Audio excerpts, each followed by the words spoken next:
അപ്പോൾ ഇന്ന് നമുക്ക് ചെയിൻ വിത്ത് സിഗ്സാഗ് സ്റ്റിച്ച് എങ്ങനെയാണ് ചെയ്യുന്നതെന്ന് നോക്കാം. സരി ത്രെഡാണ് നമ്മൾ യൂസ് ചെയ്യുന്നത്. അതിനായിട്ട് സരി ത്രെഡ് വെച്ച് നമ്മൾ നോർമലി ചെയ്യുന്ന പോലെ ഒരു ചെയിൻ സ്റ്റിച്ച് ഇട്ട് വയ്ക്കാം. ഒരു ലൈനോ 2 ലൈനോ നമുക്ക് ഇഷ്ടമുള്ള അത്രയും ചെയിൻ സ്റ്റിച്ച് ഇടാവുന്നതാണ്. അതായത് നമുക്ക് വേണ്ട ഒരു വിഡ്ത്തിനനുസരിച്ച് ചെയിൻ സ്റ്റിച്ച് ഇട്ട് കൊടുക്കാം.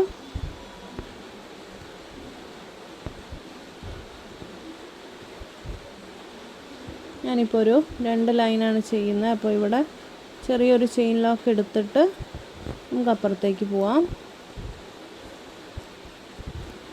2 ലൈൻസ് ചെയിൻ സ്റ്റിച്ച് കൊടുത്തിട്ട് അതിൻ്റെ മുകളിലാണ് നമ്മൾ സിഗ്സാഗ് കൊടുക്കുന്നത്. സിഗ്സാഗ് നമ്മൾ പഠിച്ചതാണ്.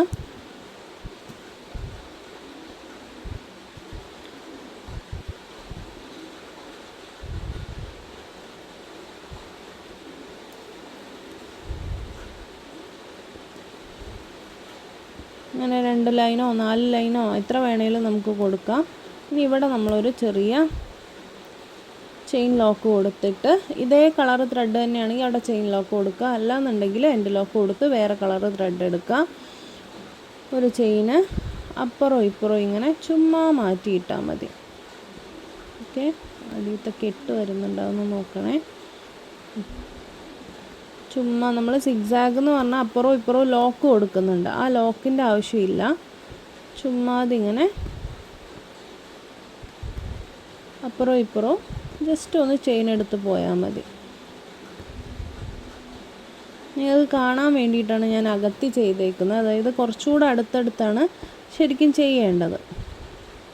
ഇത് നമുക്ക് അരിയിൽ പലയിടത്തും യൂസ് ആവുന്ന ഒരു സ്റ്റിച്ചാണ്. അപ്പോൾ ഇങ്ങനെ കംപ്ലീറ്റ് ചെയ്യണം കേട്ടോ. എന്തൊരു ഷേപ്പിൽ വന്നാലും നമുക്കിത് ഈ ഒരു രീതിയിൽ ചെയ്തെടുക്കാൻ പറ്റും. ഇത് സ്കാലപ്പിന്, കട്ട് വർക്കിൽ, പാച്ച് വർക്കിൽ അങ്ങനത്തേലൊക്കെ നമുക്ക് നന്നായിട്ട് യൂസ് ആവുന്ന ഒരു സ്റ്റിച്ചാണ് കേട്ടോ.